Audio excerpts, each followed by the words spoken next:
Cool.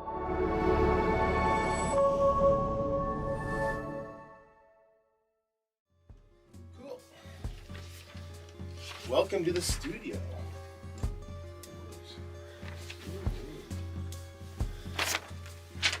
Cool, cool. You'll be sitting in the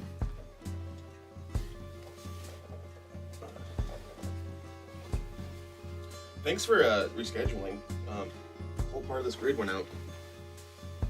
Yeah, I know, man. That was kind of weird. You know, do that stuff. Do you want a drink or anything?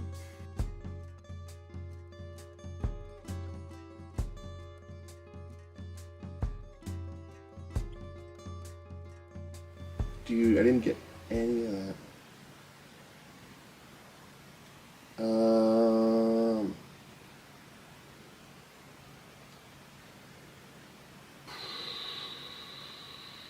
That's tough. Oh, I'm so sorry, Jerry. Hey, that was good. How long were we at? Oh, probably 30 minutes. 37 minutes. Yeah. We're getting close to it, brother. I was like, yep, I'm Starting to wrap up. Yeah, I was.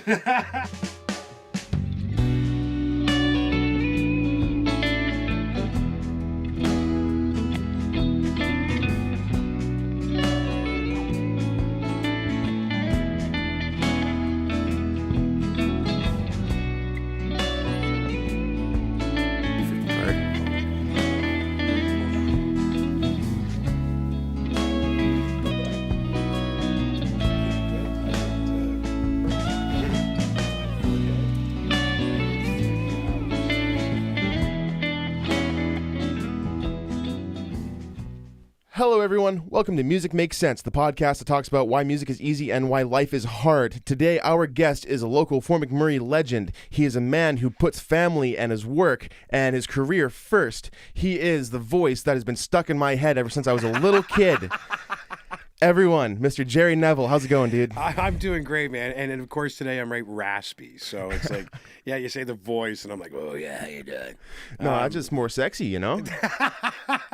I've been told that I can read books and put people to sleep. Really? So there you go. So at least my 6-year-old daughter thinks so. So that's the big part. It seems to work for her. But my wife says the same thing. So she's like, oh, you could probably. And someone told her that once. So we'll start off with a freaky story, man. Sure, so, yeah. When I used to be in radio, a lady was following my wife around the shopping, like Save On Foods, to the point where Jennifer's like, I'm just going to leave the cart here and like leave it. And this woman goes, I love waking up with your husband in the morning. And it's so great. And because I was doing the morning show. And when she came home, she's like, why didn't I think, oh, you know John? You know who John is? That's awesome. How do you wake up with my husband, John? No, you can't.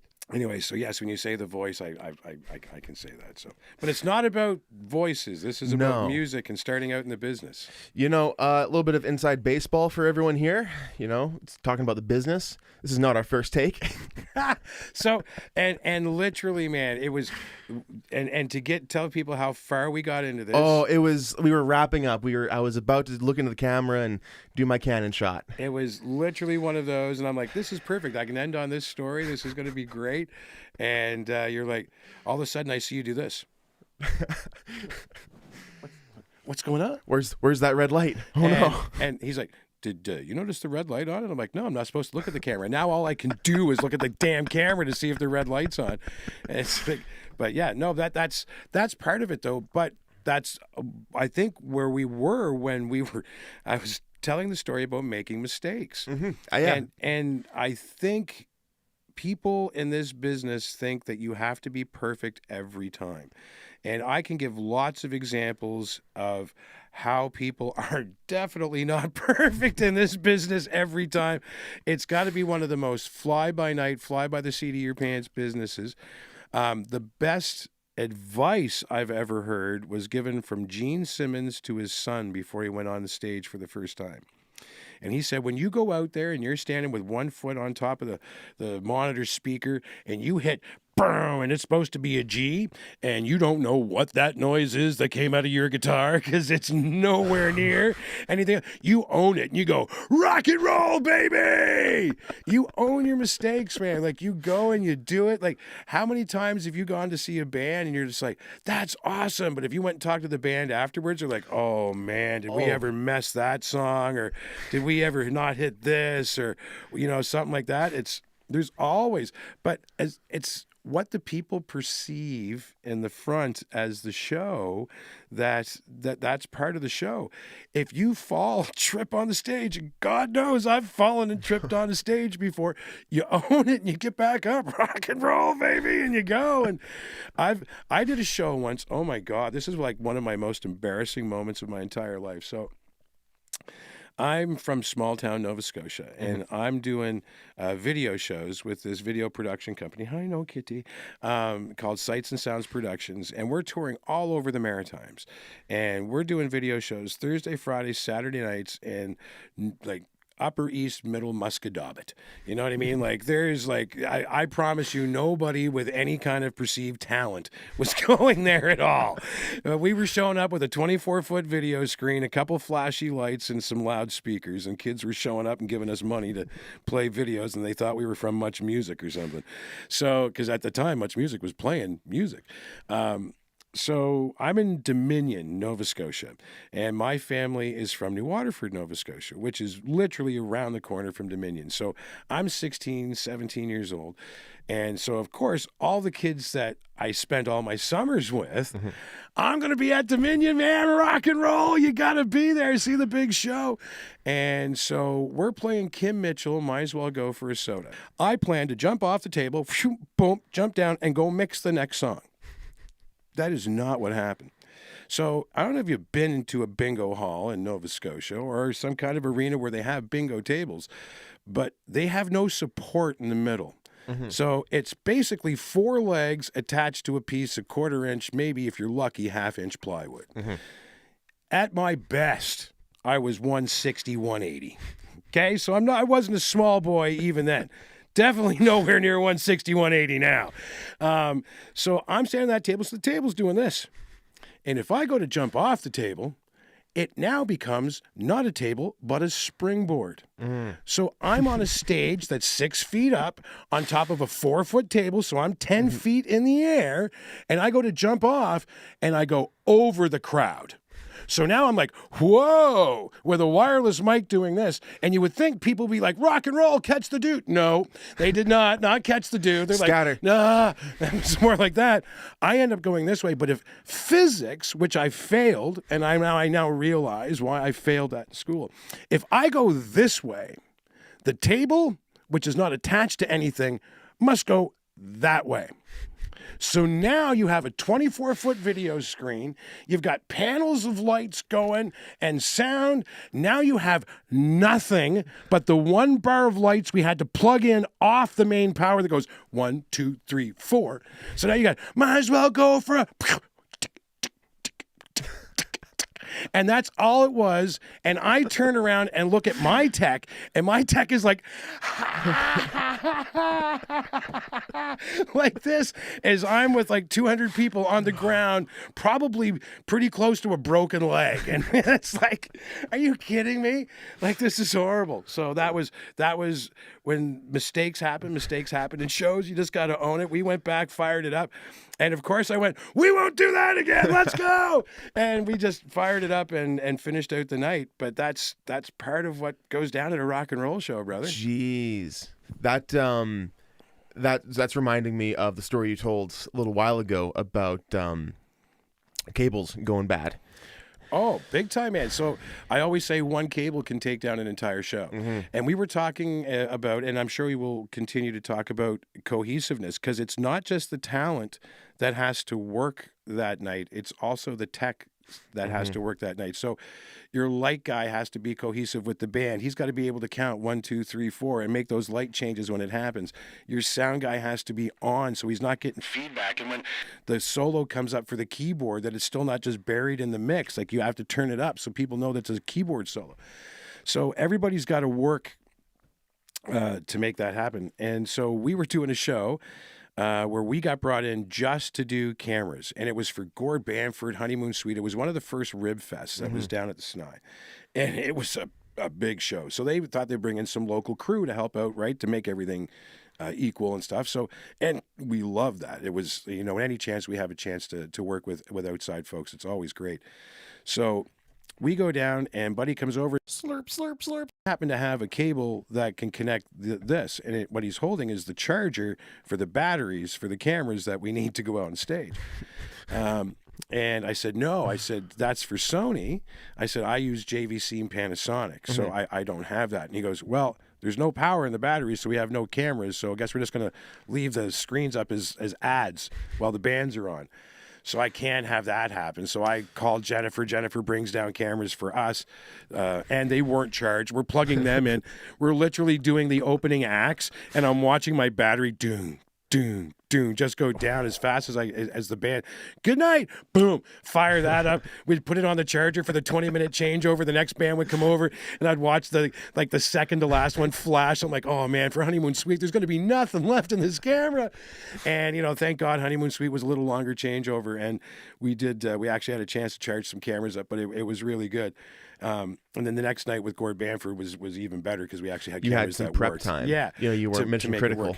Well, and that's part of it, man, was that started causing some stress backstage because they were stressed that the cameras weren't charged. My crew was stressed because they wanted to do a good job. Like they wanted to be able to say, I was on stage with Honeymoon Suite. I was on stage with Gord Bamford, which are big names in the Canadian music industry to be able to say that you had a chance to work with. So we wanted to do a good job with that as well. So, but the artists were so good to work with. Like, the bass player for Gord Bamford, if you have a chance, check her out online, and I forget her name. I'll throw it up. She plays with the people on the stage, and she plays wireless fretless bass. When you're watching someone play a fretless instrument, they're good. You know what I mean? Like there's no ifs, ands, or buts. Like it looked like she handmade this guitar. Like this was one of the nicest guitars I've ever seen. And I got to tell you, even Gord Bamford's guitar was all pearl inlaid with his name and stuff. Wow. His strap was custom. Like the respect they gave their instruments was beyond anything that I like. When you were working with Honeymoon Suite the next night, when he pulls out the guitar that's on the album cover, you know what I mean? Legendary. And he's playing it, and I'm like, I grew up with that guitar, and I grew up with that sound of that guitar. Everything. Yes. It's iconic. Yeah, but she was chasing me on stage. So I would go out, and the three of them would get up, and they would do like the Kiss thing with the right to the, and so I'd be like right behind them doing it, and then she'd spin around, and then she would just chase me with her bass and chase me back to my spot. And she'd be like, "You stay there," and not as in she wanted me to stay there, because she came over and she goes, "I'm just screwing with you," and I'm like, "Yes, I know, it's an act, right." But that's but when you're interacting with people, it's fun on the stage, right? It's really cool to see that, because the second night there was no stress from any of the video crew, because we were ready, we were good, we knew what was going to happen, we knew what the producer was going to do, right? We knew all of that, and then you can also tell when the band comes on stage if they're messing with the crew. Sure. Right? So I wasn't there at 1 o'clock when they were doing their sound check. Sound checks happen between 1 and 2 o'clock in the afternoon for an 8 o'clock show and a 10 o'clock show in the evening. So if you're thinking, I get to sleep all day because of rock and roll, there's business to rock and roll. There's work to rock and roll, baby, let me tell you. Yes, I mean, I've seen bands, I'm sure you've seen bands literally pull into venues at 10 to 1, rush their instruments in and have everything set up and go, "So sorry, man," you know what I mean? And just make it go. That's the cool stuff. So, but we saved that show with a cable. Right? We did another show just last week. I got a call from a friend, Graham Wetmo. He was working with Two Canoes Media, who I'd had a chance to work with the Arctic Winter Games, who are an amazing film company. and they needed an SDI cable, which is a video cable, which is very specific to professional video gear. And because I do all the multi-camera productions pretty much here in town, and I get to work with the big companies and stuff, we have SDI cables. So my question was, because he needs an SDI cable. What's an SDI cable? It's a video cable. So it's a BNC connectors. You push and what's locks a BNC connector? You push it in and it locks. They're a pain in the arse. I'll tell you right now. They're older school, right? Or no, they're new. They're still being used now. Okay, oh yeah, sorry. 100%. For multicam productions, that's pretty much the standard. But if you're doing film and stuff, they all connect SDI. And so I'm like, how big of a cable does he need, right? Because yes, if it's a film cable, I'm in. But are they doing live production? Do they need 120 foot? Are they linking whole things together? Right. Yeah. So as it turned out, they needed a short 12-inch one, which was perfect and stuff. But that again went from he got to use a nice big monitor this size to now he's looking through a viewfinder this size, right? And you're shooting video. Anyone that shoots video professionally, the bigger you can make that shot, the more you know it's in focus. You can see the depth of field, their colors better, all that good stuff. So it was a big thing for him to do that. And to tell you what we do here in town is just do the right thing. And what's your company? Sorry, Neville Video Productions. Nice. You can check us out online. The very first thing in our mission statement is we do what's right for the community. And have we made money doing what's right for the community? Yes. Have we lost money doing things because it was the right thing to do for the community? 100%. A prime example is we are doing the Canada Day Parade. So we are going out, 4 cameras, 2 people doing play-by-play of the parade, so 2 hosts, plus a producer, graphics, everything to do, and we are just doing it because nobody's doing that in Fort McMurray. Well, we have the capability of doing that, so let's do that. So I'm lucky enough to work with a ton of students who want experience. Well, this is something that I can give my students some experience on. So this is going to be one of the bigger shoots for them, other than the graduation we just did at Father Merck, where they actually have to do their own security. They have to set their own stuff up. It's going to be like we're in the public. We're set up. It's different. We have to set up at 6 o'clock in the morning because the parade starts at 10. And they, so there's all that responsibility that goes along with that kind of thing too. So it's doing what's right. And that's the other thing I want to say. As far as advice goes, don't do this for the money. Anybody that gets into this to do it for the money is in it for the wrong reasons. If you do it because you love it, you will continue to do it forever and ever, and you may not even make a cent at it. Ever.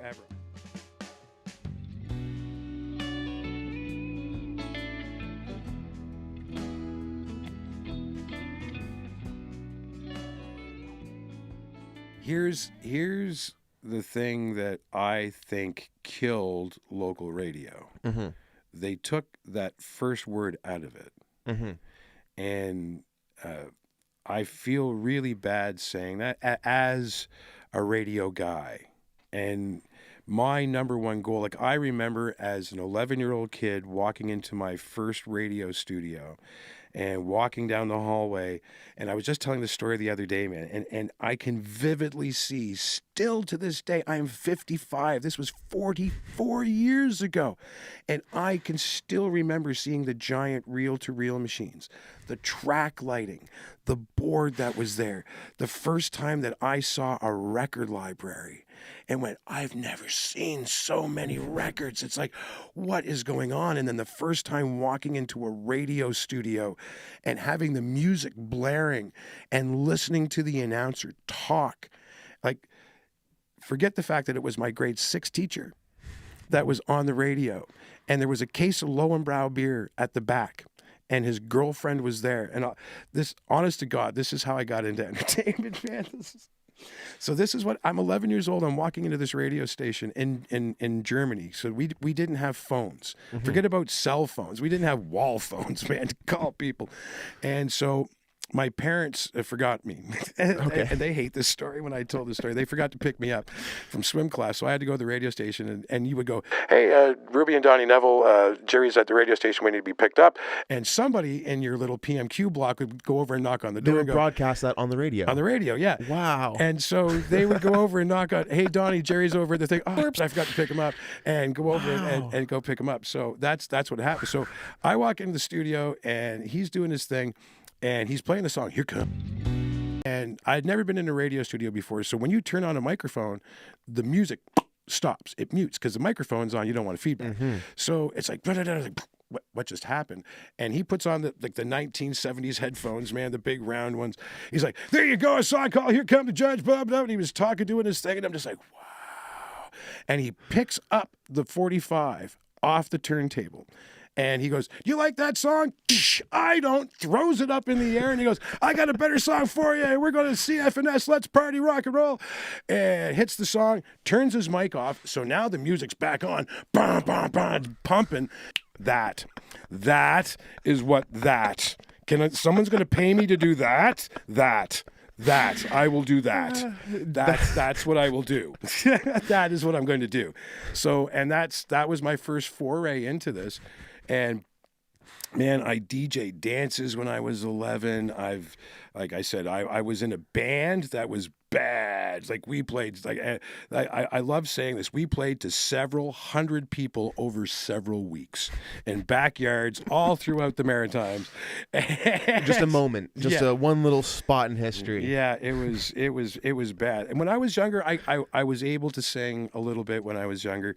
As I get older, don't smoke. I will tell you that. Don't smoke. If you're a singer, don't smoke, even a little bit. And I don't care what it is, don't smoke, because your voice changes.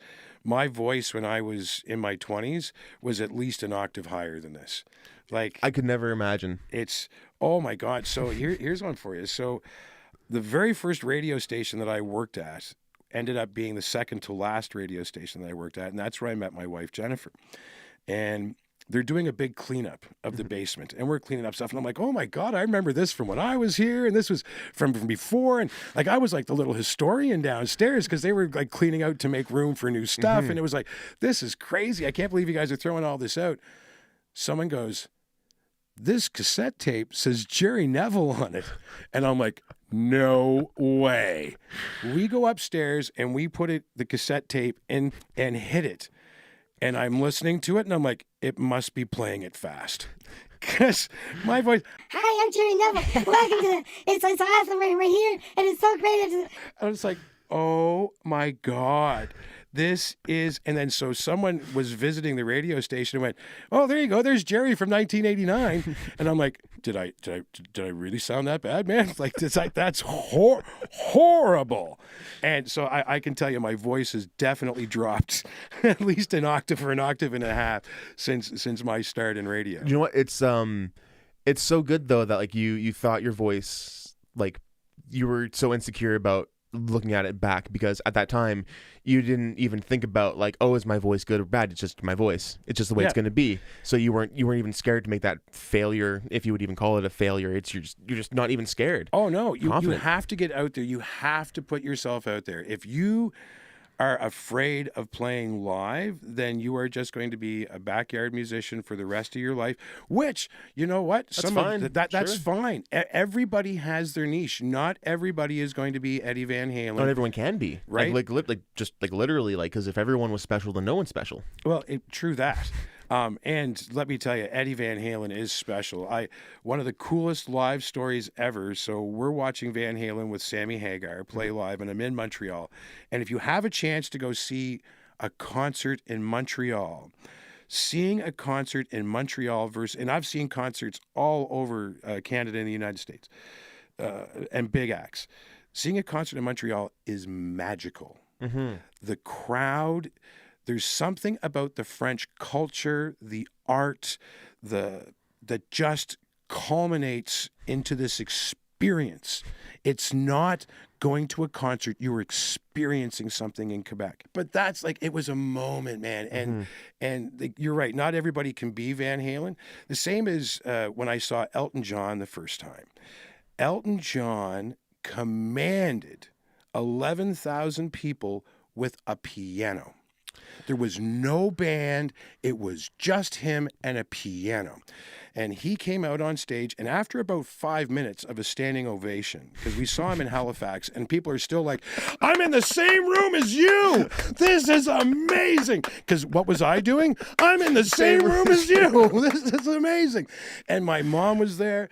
And it was just one of those magical moments. He had to sit at the piano, literally had to, vroom, and everyone just stopped. And he's like, I really appreciate the applause, but I think you came to hear me sing. It was one of those, and then everybody was waiting for him to stop. So when he's doing something like Grey Seal, one of the most artsy-fartsy, out there songs, it was one of my favorites of Elton John. When he finishes playing,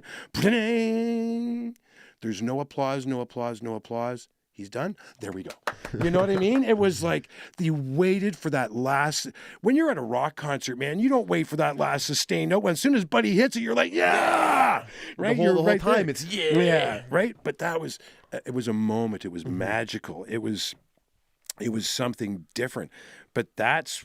You need to do that. You need to command when you go out in front of people. You need to command them. One of the best pieces of advice I've ever heard in my life was on Family Jewels, and Gene Simmons gave it to his son before. String broke. When I say broken strings, when I say broken strings. Yes. Matty McKay, who is probably one of the best side guys I know. Matty has played for everybody. He's played for Bryan Adams. He's played. He's written a lot of stuff with Brett Kissel. He was Brett Kissel's guy for several years. He's won several CCMAs as the Canadian Country Music Association Awards as the best guitar player in country music in Canada. This guy is amazing. Watching him play with somebody who's not as well known, he's like the third person, like he's the first person of like a 3 or 4 person act. And I'm sitting up front. Toby Keith's the main act. And I'm sitting right up front. And I'm like, Matty, what are you doing? He's like, hey, Jerry, what's going on? He's up there playing. Blah, blah, blah, blah, blah, blah. And next thing you know, he's up there playing. And I watch his now, I'm not a guitar player, but I watch one of the strings go whang. Just off the side. As a musician, worst feeling. I'm telling you, brother. Nobody, including the singer, knew that the string broke on his guitar, man. He just redid everything himself, rejigged it, and just started playing in a different key or something. I don't know, but didn't need that string and made it. And he did a solo. And at the end of it, he turned around and because when you're the fourth guy, like number 1 of 4 people on the bill, slurp, slurp, slurp, slurp. Chances of you having a guitar tech that's going to be standing there handing you a guitar, no. 0. None. 0. So he goes over and gets his own guitar, takes it off the rack, yep, ready to go again, right? And away you go. To be able to watch Matty do that.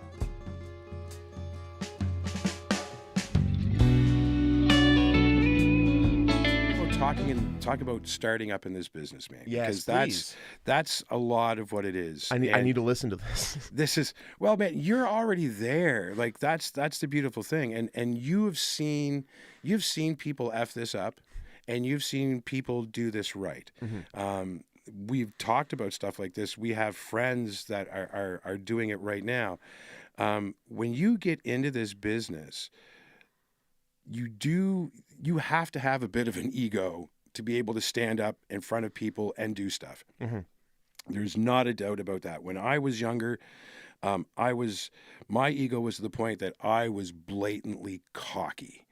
Like I've been described as unapologetically Jerry Neville.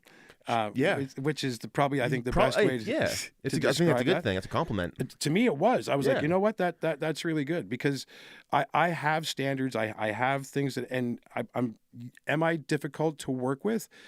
Only if you're willing to half-ass it. if you're not willing, if you're willing to go the distance and put the work in, then man, you and I are gonna work really well. So when you start out in this business, yes, you have to be that guy who's out front, and you have to have that ego to make it happen. But you also have to be humble enough that when the sound guy says, man, don't grab the cup of the mic like this, grab it down at the base to make that happen. And you go, yeah, but Limp Bizkit does that. Yeah, but Limp Bizkit's got a processor that's like this big and they can make stuff happen. You're talking into my soundboard, brother, that's making this go. So please don't cup the mics. Don't go out there and cup the mic, because now you've ticked off the sound guy. What do you think your sound's going to be like out front? Don't upset the person who's in control of how your show runs. Oh, I'm telling you right now. So you could put on the best show you want to, but if Buddy's giving you feedback and burying your vocal and not bringing up your solos and doing like, man, he can mess your show up more than you can. I promise you. The light guy, he can make it so the light's in your eyes all the time. All the time. He could be like, I don't want to turn that spotlight off. Yeah, but the guitar player's in solo. Hit the head. I want it on the lead singer. Just, okay, you sure you still want it white? Yep.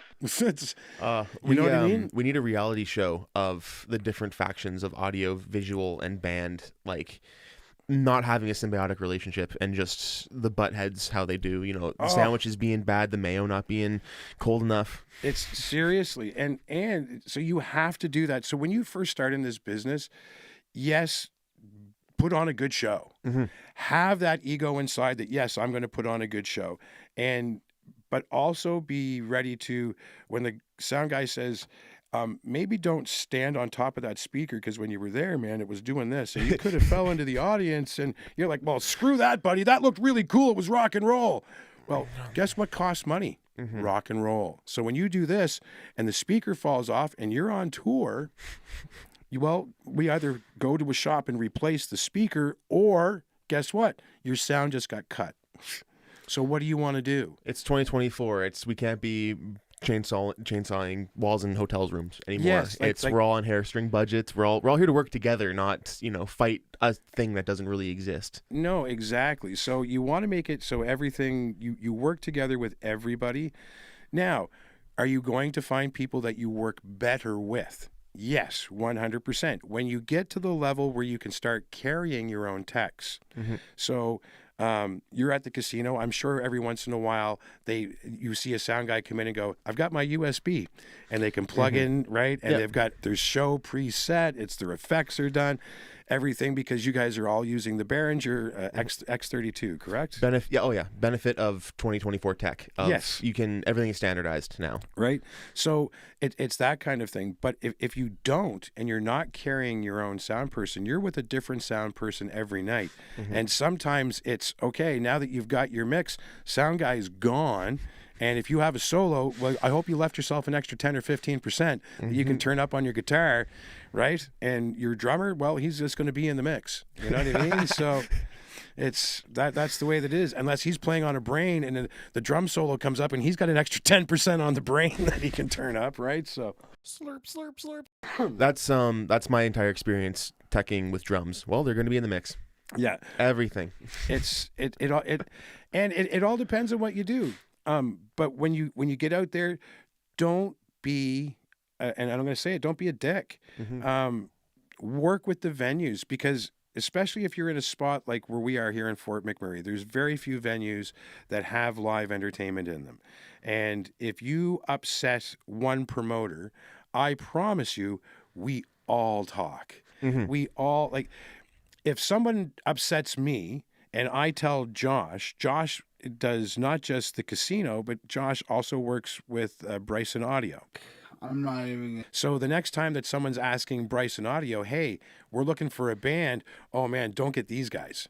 Like, bad news travels way better than good news. One negative comment sticks out way faster than 15 good ones. You just said that. Right. So that's the deal. Like, when someone says to me here in town, who would you work with? I can start rattling names. And if someone says to me, who wouldn't you work with? I can start rattling names, man.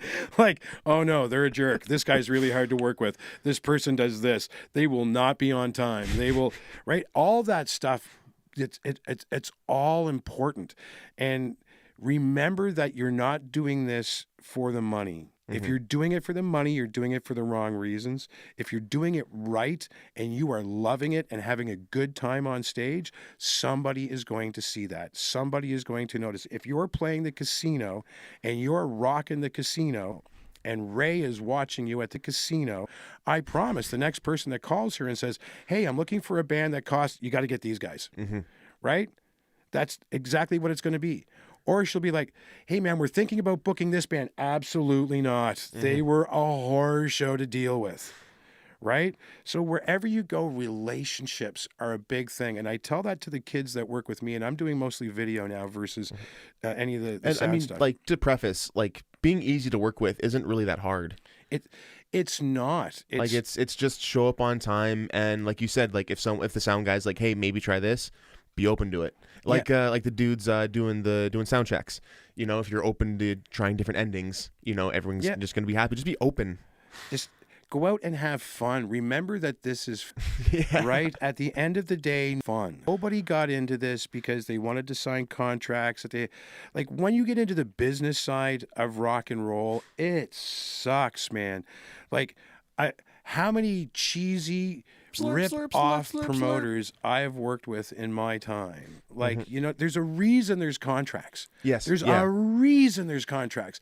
And then to even have those contracts enforced still takes money afterwards to get the contracts enforced. And it's like, and there are video companies here in town that have limited themselves on who will work with them. There are sound companies that have limited themselves here in town on who will work with them. There are bands that have done that.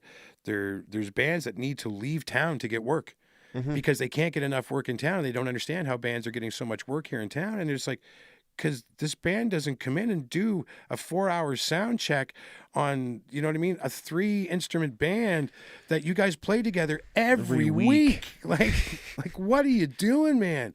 It's not like you need, like, did you guys not practice for the last 5 weeks? Like, come on. Like, is this the first time you're picking up your instruments since the show? Right? Like, come on, man. Like, that's what I would say. Make mistakes, be easy to work with, take advice wherever you're at, whether you use that advice or not. And if you're not going to use that advice, or if someone says something to you, like, don't do that, ask them why. Because chances are, if they have no hair or they have gray hair, there's a reason that they do that.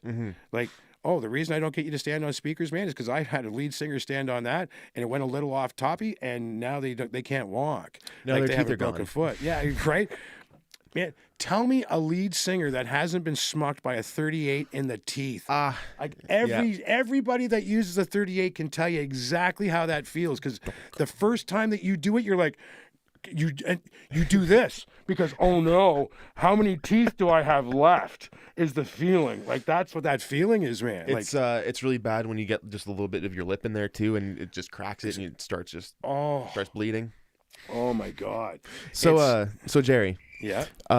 Before we wrap up, sorry, I didn't mean to just completely derail the conversation. That's cool, man. That's cool. Because I will talk forever about stories about rock and roll, man. Like literally, I'm that dude that could talk about Collective Soul, getting backstage with those guys. My first time with Haywire, being backstage with those guys from Prince Edward Island, who were still like, oh my God, this is amazing, man.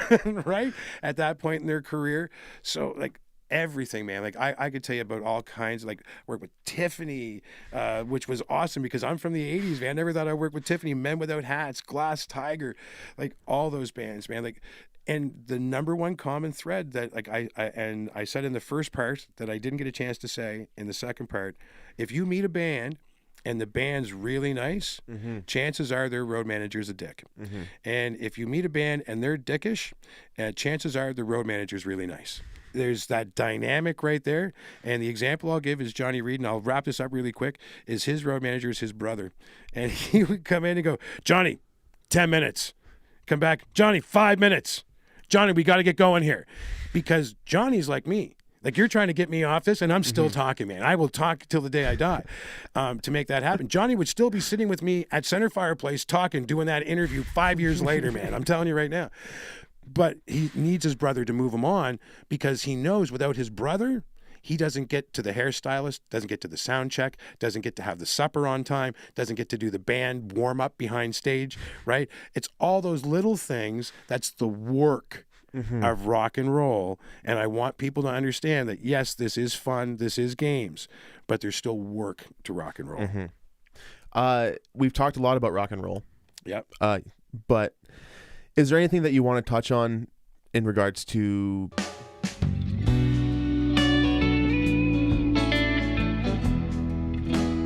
my daughter has been, and she is 6 months old, and I love her to death. Oh my God. I have two sons. They are 32 and 30. They are actually today just sending me pictures. They are together in Halifax. One lives in Toronto, one lives in Halifax. Oh, so they're together today. Nice. And they rarely get together. So like this is a big day for our family there. But my daughter has been to sound checks. My daughter has been to set up at stuff, man. She is going to live the rock and roll lifestyle. I want her, the first time that she goes to a concert with her friends and are out front, that after the artist is up there for a bit, have her look at her friends and go, I want to go spend it with my dad. It's much cooler backstage, guys. Like, I want to go backstage. Like, when you see the band come off the stage and Buddy's having a drink or something off the stage or taking a puff off a cigarette or doing whatever, he's interacting with the sound crew, having fun. That's a whole other show that nobody ever gets to see, that we're part of. Like, this little secret world, you know what I mean? That makes it happen. And that's what I want. So with her, I want her to grow up in this lifestyle. To us, every day is take your kid to work day.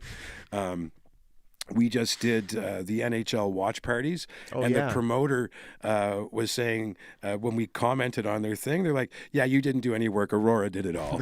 You know what I mean? Like, we went in to do our contract with the oil barons, and as soon as we walked in with Aurora, they went, here's the checkbook, whatever you want. It's like, and it didn't work out that way, but you know what I mean? Like, it's great to have her there. I've been in meetings where I've been talking to someone. We're lucky enough to work with the Keanu Huskies, and we have a stroller all the time in the media booth because Jennifer just shows up and we just walk the baby on the track, and it's just part of the thing.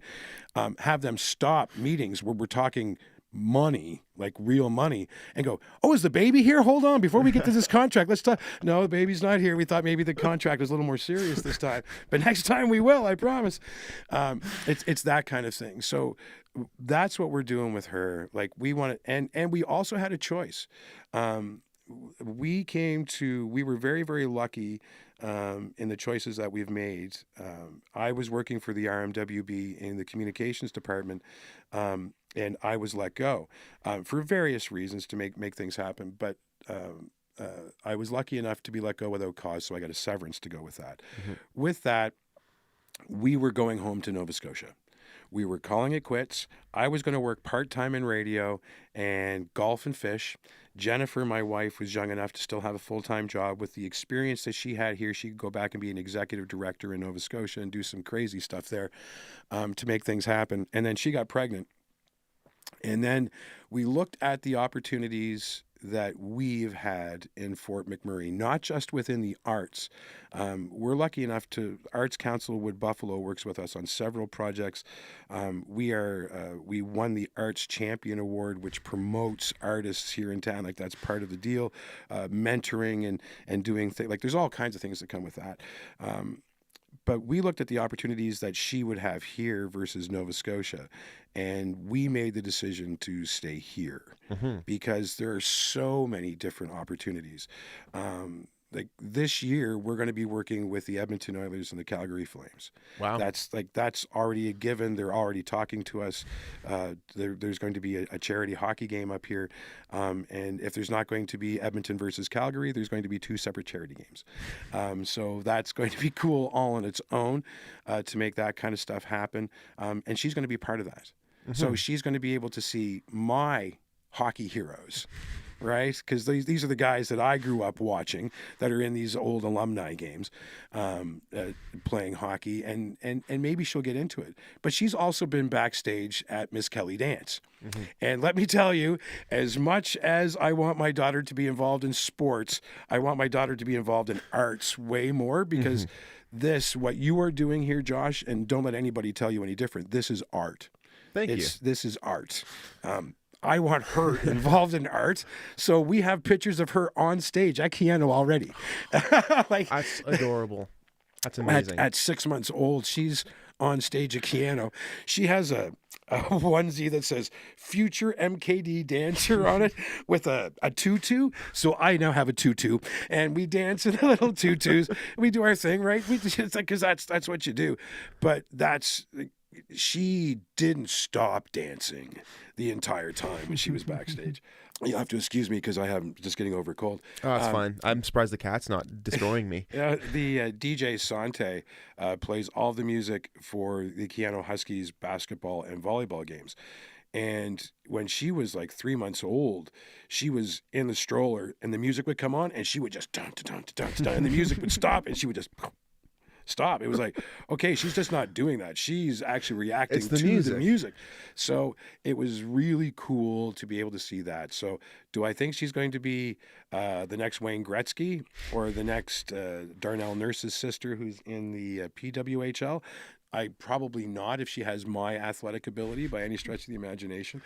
But if she has any of my artistic ability, my mother's artistic ability, my wife's artistic ability, and then she gets even a quarter of our work ethic.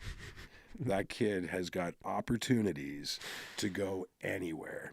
And the community, Josh, that's what I got to tell you about Fort McMurray is when I first got here, my very first day in 2011, I was told Fort McMurray will give you everything that you have ever wanted in your entire life. Whatever you've wanted, Fort McMurray has it for you in spades.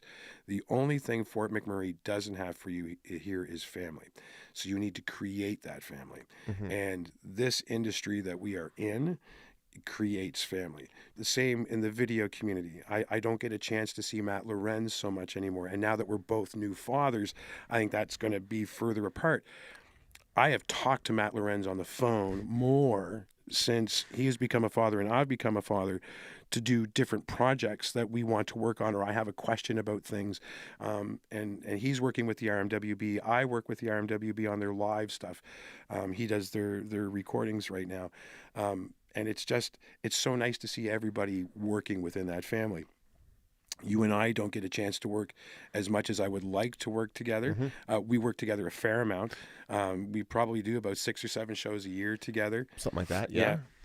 So it's nice to be able to walk into that situation and just know that we can just pick up where we left off. There's none of this, hey man, where have you been for the last 3 months or whatever? Yeah. And if there is, it's a joshing, goofing kind of thing like, oh my God, look at that. Josh fell out of a tree and he's over at a show. Holy cow, man. Oh geez, look, he learned how to get a haircut. Look at him. Exactly, man. That kind of thing.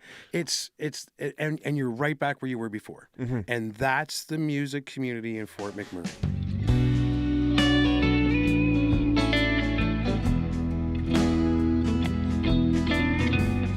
During that time, one of my mentors from Edmonton was doing the sound at that.